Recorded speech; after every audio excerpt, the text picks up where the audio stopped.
So we talk a little bit more about inclusion, and I want to talk about why that exercise was so impactful about making sure that you guys have a voice in the way you're going to go forward. So inclusion is really an interesting topic, and what does it really mean? And so when I talk to students or I talk to young people, I always like to come back to the place that they're in, right? So cartoons and comic books is a really good way of connecting to young people. This is from the movie Into the Spider-Verse. If you've seen the first one, the second one's even more incredible, although you have to have 3.5 hours of your time to dedicate to it.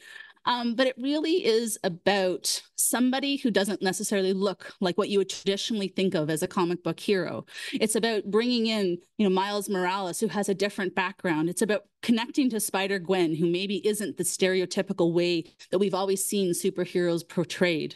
It's about thinking about the future, about this robotic version of a Spider-Man that maybe the future is going to bring for us as a way to connect technology and people to the world around us. And I love the sentiment that says that everyone can wear the mask, right? It's not about the job. It's about what you bring as an individual to the space of what you're working on, and how comic books are doing it in a way to break down barriers of connecting people to stories in a way, connecting audiences.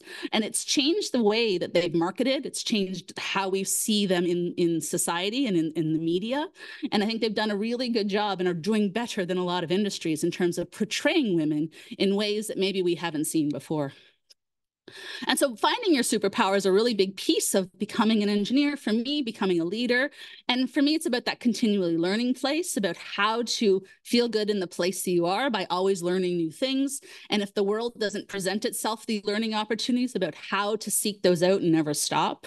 It's about making sure I am technical in the world that I do, because it's very easy to get distracted by what we call the unpaid work, by the volunteering, by the other things, that I always have to come back and ground myself back into what is my technical aspect as an engineer, because I don't want to lose track of that, because people are always telling me I should be, Stephanie, you're really great at organizing. You're really great at taking people to other places, but I have to make sure I don't leave the technical space in such a way that I don't feel that I'm pride in the work that I do every day, because the distractions are so much fun.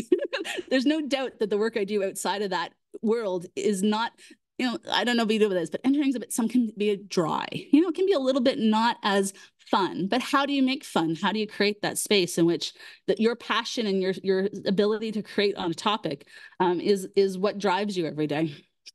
I always talk to young people. I had a co-op student that she was phenomenal. She was like first year university. She was so good at what she did, talking about spaces and specifications and looking at plants and layouts, and said, like, how did you get those skills? How are you at first year really cognizant and having a technical language?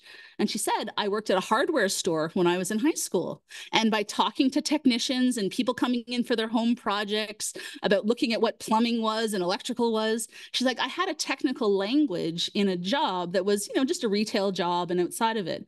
Well, I worked at Tim Hortons when I was a kid. We didn't have a lot of technical knowledge when I was there, but how having that space to create language outside of your everyday schooling helps support her going into engineering spaces. And so now I'm really cognizant of when I don't have technical language, when I don't deep dive a subject, when I don't get into spaces where everybody else seems to know the technical language and I don't know. How do we get that information? And I'll talk about that in a couple of slides, because I have to do things still to myself to make sure I connect to these. And making sure everything we do is fun, and really fun is everything. I also put a couple of articles there because I come back to that unpaid work, because I still think it's a big sore spot for me around young women, and about thinking that there's a responsibility to give back. I want to tell you, you have to just focus on yourselves, be utterly selfish in everything you do. It's my job and Kim's job, Jennifer's job and Heather's job. It's jobs now to help ensure your voice is awesome to be, but I want you guys to do nothing for anybody else but yourselves, because the age you are in young careers, nobody else is going to do but you. Being selfish about what you need and what you want and what you drive, and being completely unapologetic about it, is a really powerful super talent to have.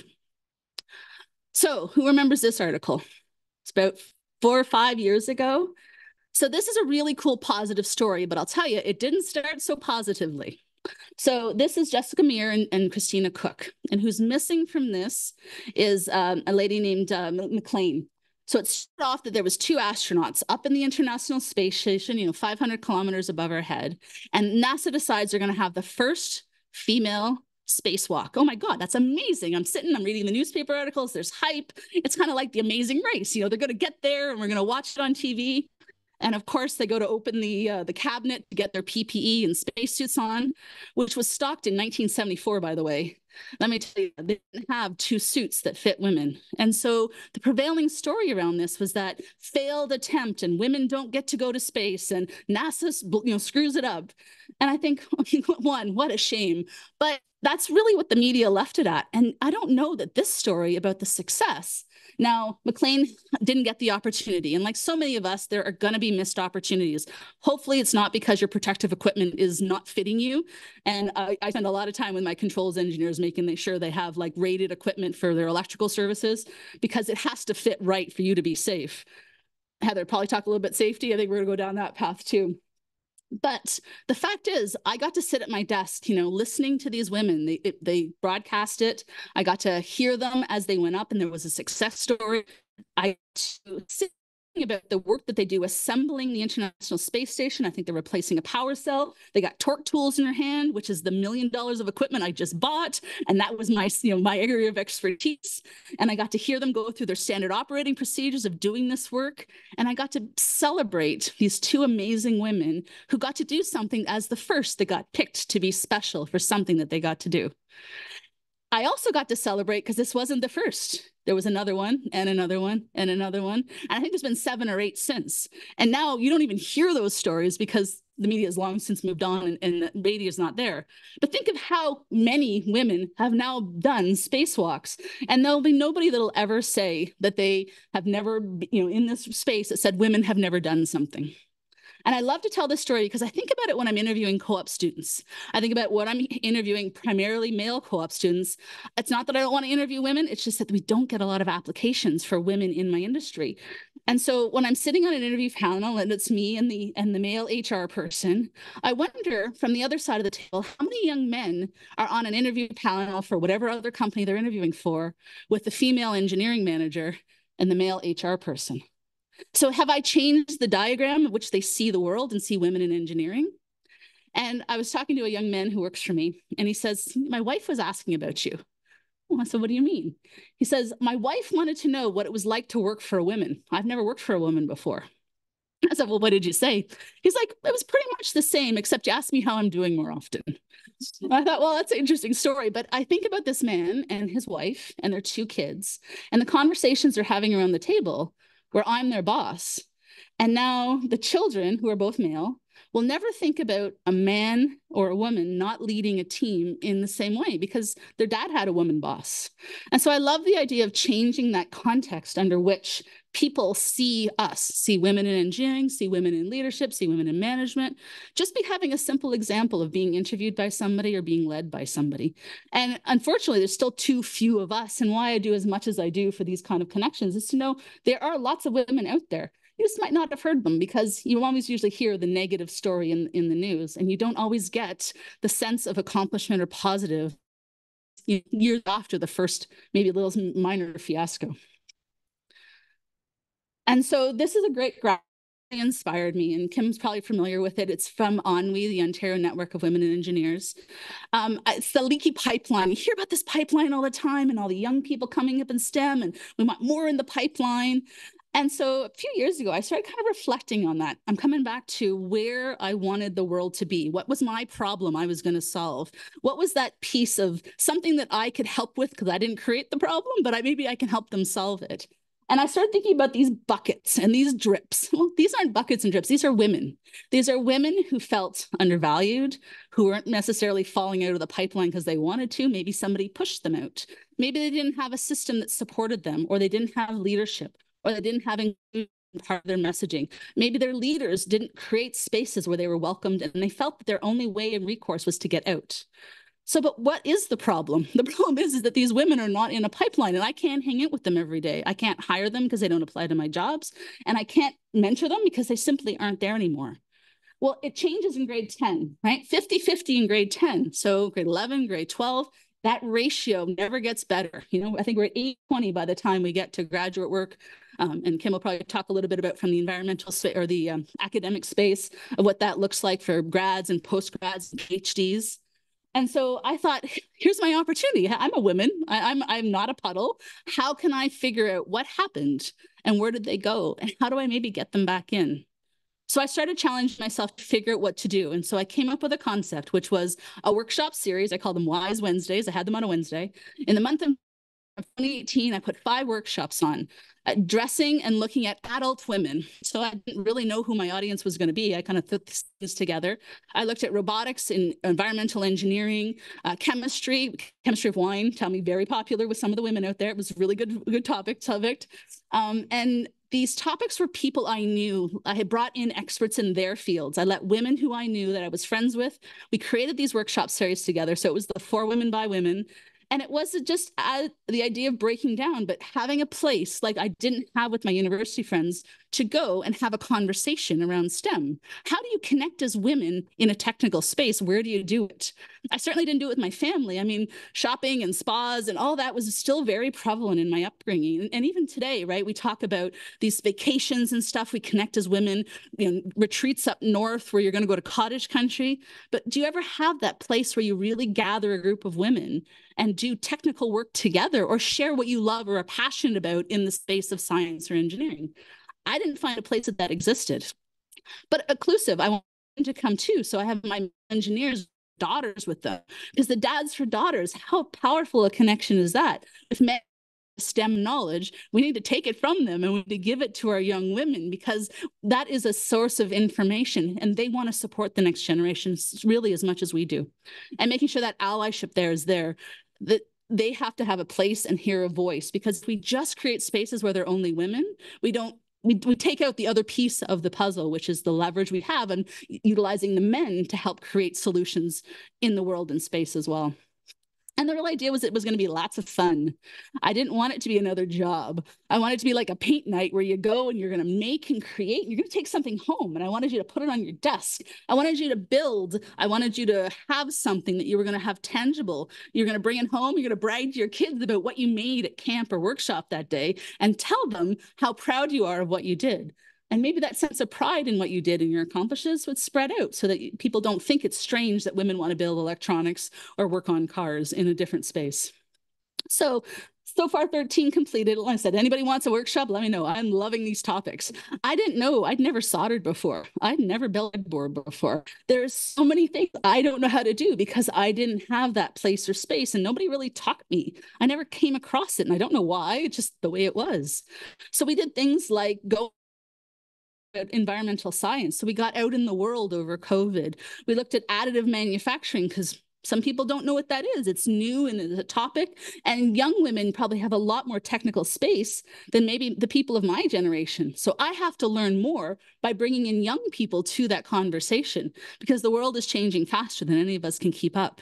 And so now there's a conversation about the information that you guys are experts in that maybe the other generation hasn't had to see or do. And at the same time, raising some money and donating everything I did back to the YWCA Niagara, because there's another subset of society that has less advantages than even we do. We're coming out in a very small percentage, but there's many women in the world, as we know, whether you're of an Indigenous background, whether you come from a poverty industry that has less ability to break cycles. And so giving money back to those organizations is another pride point and passion point that I have. So fun around cars. Who thought you could take apart a car and work with female mechanics and look at the way it's designed and understand something that we kind of use every day, right? And grab a group of women and hang out and talk. And that's the kind of bit of a legacy that I've left is working with women who love what they do, but you might not know somebody who is a female mechanic or a female roboticist or a female environmental science or a female whatever the topic is. There's lots of women, but we don't always connect with each other. And so one of the reasons I do these kind of talks is looking at, the daughter that I'm bringing up because, for any moms in the audience, we all know that women, we're never going to listen to our moms, right? Moms don't do anything, So I have to have these conversations with you guys because in the year 2033, she's going to be in grade 9 and she's going to be starting through that journey.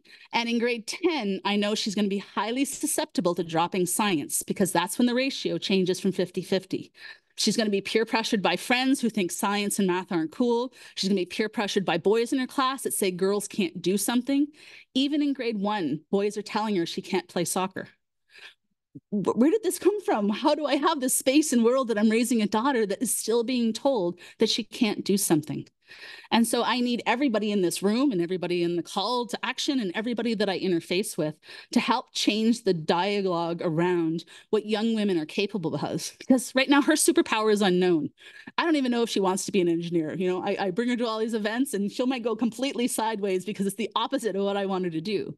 But maybe she'll be on a panel, or maybe she will go to an event, or maybe your company will sponsor an event that you're sitting and giving a keynote, and maybe she'll be in the audience. And so if your voices can reach her and that you bring that value by being awesome, by being technical, by being super confident in your abilities and the pride you feel by being and putting yourself out in there in the world, maybe you guys will make the difference in a way that maybe I can't. So I really think about that as the way that I can change the world, is by helping you guys have your voice, to develop your superpower, and to figure out how you can help make the world a better place so that when she gets there, you're part of that conversation in a way that is completely lovely. And I think the idea of her being inspired by the work that you do every single day has value and is really heartfelt to me. So thank you very much for your time, for your energy, for showing up today, for thinking about your place in the world, where you're going to be, and maybe the start of a journey for many of you, and ways you can connect back to the world that allows you to make the world a better place in a way that I thought I had a place in it as well. Thank you.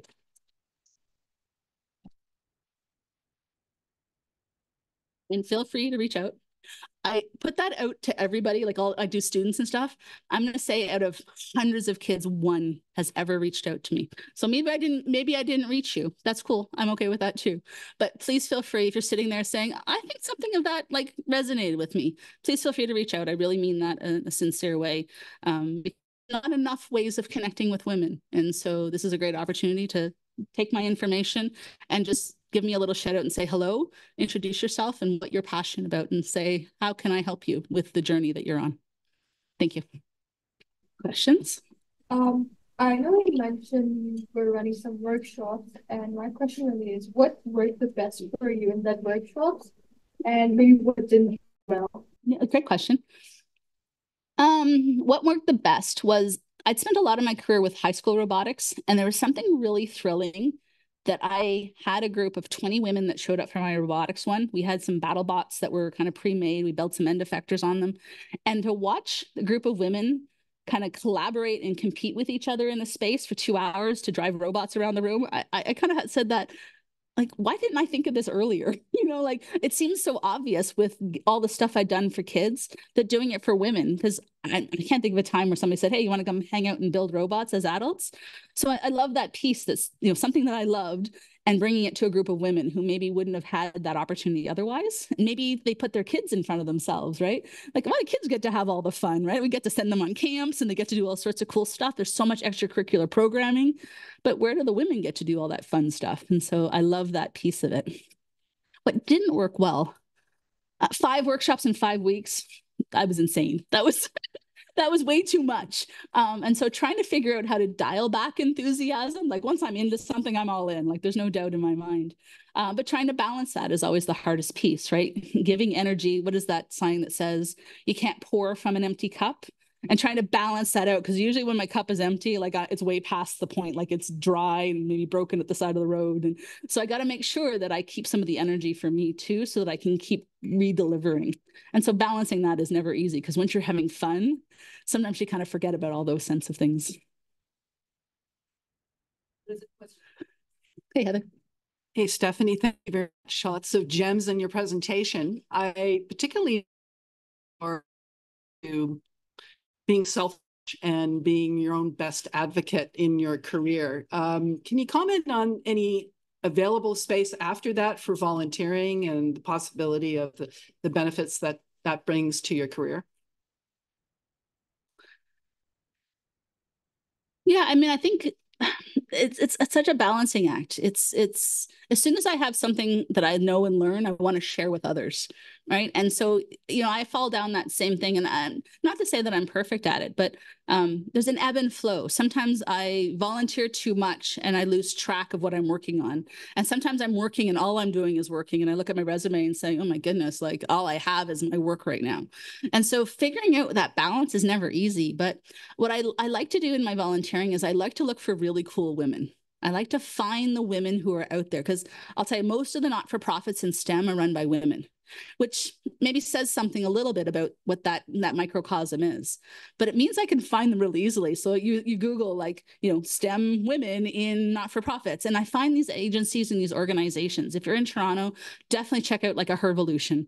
They're an incredible organization. Doina is the CEO, and she has a really good sense of how to, her goal is to connect kind of first generation young women who are in the Toronto school boards to, they're likely to fall out because maybe their families are pressuring them to get part-time jobs to support their family, who you might not have the best financial situations, but have a high affinity. And so there's organizations like that. You know, there's organizations like the work that Kim does in Anhui. There's organizations through pretty much any not-for-profit. You know, if you go to the top, you'll find a great woman who's doing work because she believes in the passion of the project.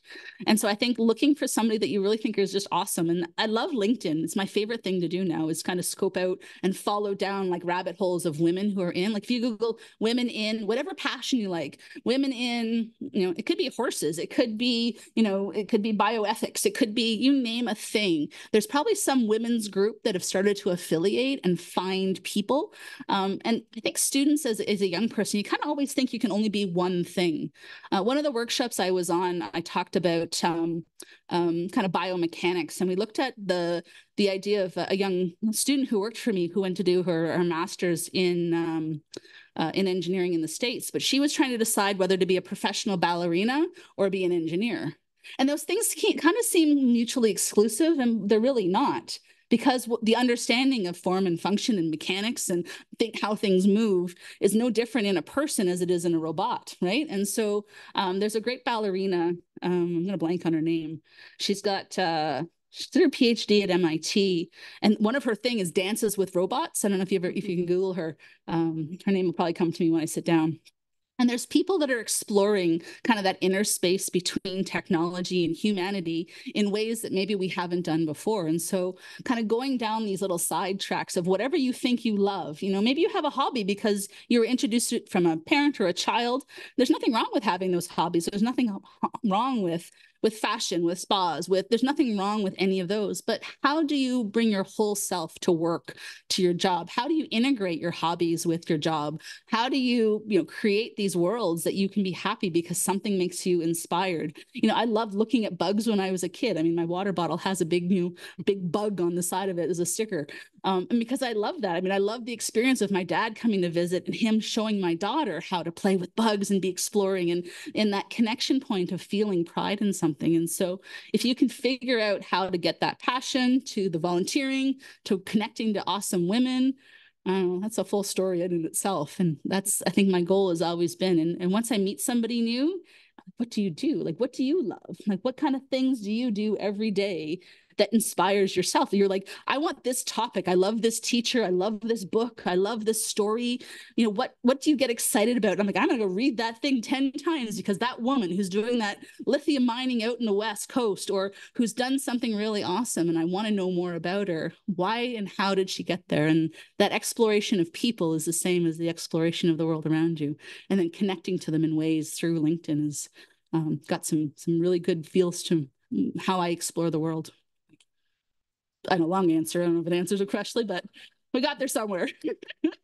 Go ahead. I'd like to thank you. I've been doing some research, and today you've actually, I came across, I never knew manufacturing engineering existed. So I mean, who does really? I mean, when you're in high school, you know about biology, you know about chemistry, but like there's a lot of stuff out there that, you know, and it can be very overwhelming now too. There's too much information. So how do you figure out what you want to do? Yeah, so what I'd like to say is thank you very much for kind of exposing me to this, and I've been doing research. So is it okay if I connect with you maybe to, Absolutely. you know, pick your brains to see what skill sets are required for this new EV vehicle plants? Absolutely. Well, and the world is changing. I mean, Yeah. gosh only knows it's never stopped changing. But I have the benefit that GM has the very first female CEO, Mary Barra, of any automotive company. And so that's really cool, right? To think about working for a company that nobody else has ever been a woman for. And somebody picked her and she's special. Like, I love that connection. She said a few years ago, probably at 5 now, that the automotive industry is going to be changing more in the next 10 to 15 years than it has in the last 50. And it's a lot of spaces like that. There's a lot of things that are being reinvented and creating new. You know, as students, you probably heard that the jobs that you're studying for haven't even been created yet. You know, as AI comes on and as new tech comes on, we're in a transition. You know, maybe 20 years from now, we'll look back and say, oh, like that transition went well or didn't. But the resiliency skills that we all have to build is really important. You know, maybe you won't think to buy a house. That was important to me, but maybe that's not in your forecast because prices of housing is just too expensive. There's always that sense that society is going to tell you all the negatives and the doom and gloom. And that's always going to be the way. But I think it's always important for us to kind of rewrite that story and to figure out your place in the world and how you can navigate, you know, as a river. You're always going to hit rocks. Do you go over them? Do you go around them? Do you get stuck by them? Right? There's that sense that you kind of always have to be moving, learning new skills and figuring out. And it's going to be hard in some cases. There's no doubt. I've had tough times. I mean, I'm only going to tell you all the great stuff, right? But there's definitely tough times in anything. There's people that told me, Stephanie, you know, it's like a Candy Crush addiction. What do you mean? Well, you volunteer just because, you know, it looks good and you're putting yourself out there. And no, well, maybe I do, maybe a little bit. Maybe it feels good to be recognized for doing good stuff, but I also really like doing good stuff and helping others. But not everybody sees it that way. They see that I got a picture in a newspaper and they feel, you know, there's some ugliness that can come out of that.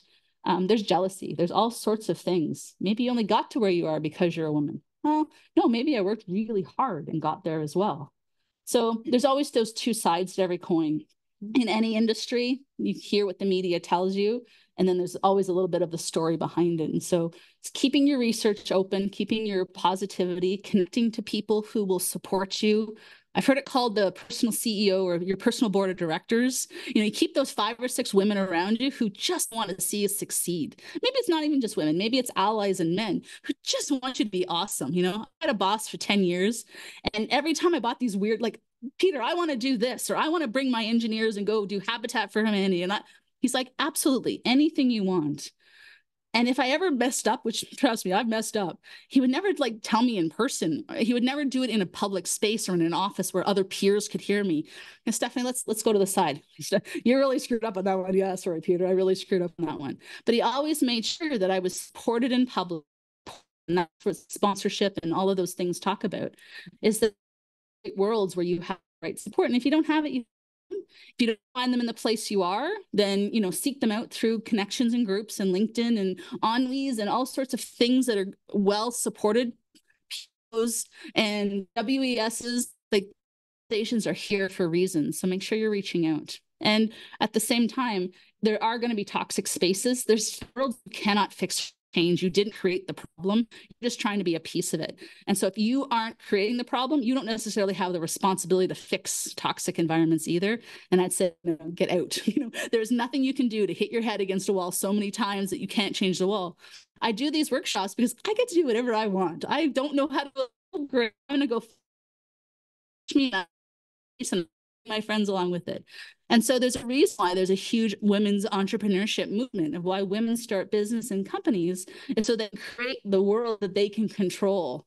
I can't create an automotive industry that's 200 years old, that has tons and tons of arms and infrastructures, but I have a piece in it. And I can talk about the young man whose kids now think it's special that their dad works for a woman, or that somebody that's been interviewed by me now knows that women are engineers. And so those little pieces and those little micro positive moments that I can create, I hope it's a journey that will be on along. I want to comment, and you're right. To date, 5% employees I've met with are female, and 95 are male. So yes. Very much. Yeah. I work with YW. You probably have a local version of it. Again, poverty industry and the stuff it does for women. And there's an executive director, Elizabeth Zimmerman in Niagara. And whenever I get frustrated, she's about 15 years older than me. And I say, oh, Elizabeth, like, I don't feel like I'm making a difference. Like, I do all these things and sometimes I'm just frustrated because something negative happens or you hear something and the numbers got worse, not better. And you think, like, what am I doing? Like, it feels like I'm not moving the rope. And she said, Stephanie, when I was a kid, she said, there's no such thing as female bus drivers. What do you mean? Like, there's no such thing as a female bus driver? Like, what are you talking about? She's like, when I was a kid, women were not allowed to be bus drivers. That's crazy. Like, of course, I could drive a bus. Like, I might have to take some classes, but I could get there. She said it was just not heard of. And yet now you think that it's crazy that a woman couldn't drive a bus. She says that's change. That's what happens when you're not looking, is that people are making these things happen. And some people are maybe not getting there. Maybe they're not going to space. Maybe the PPE doesn't fit at first. But over time, over a few generations, you'll get to a point that my daughter will never know that there was no such thing as women engineers. In fact, we were watching the Oscars the other night. She's a male actor category comes on. She says, Mommy, I didn't know men could win awards.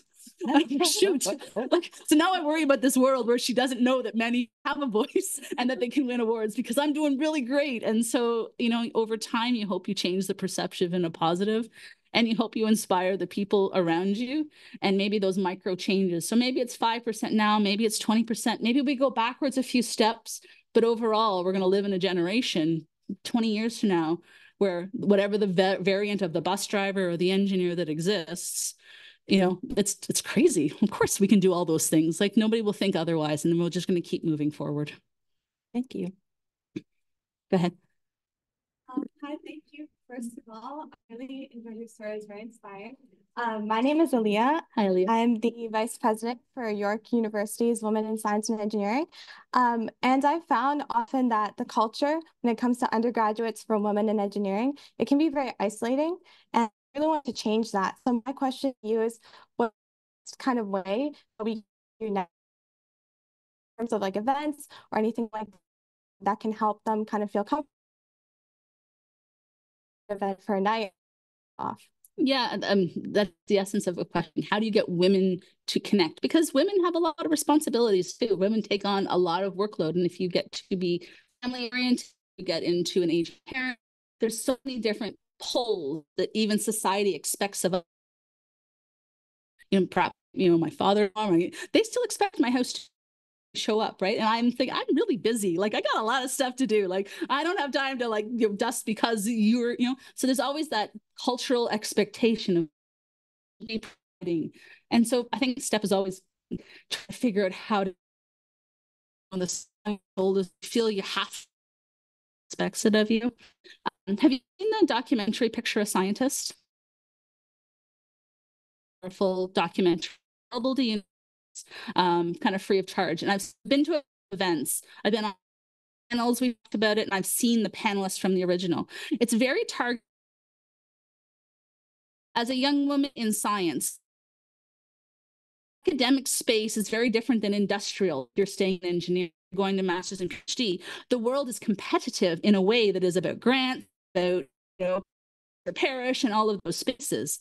And so you're right. You run these events and you have these things.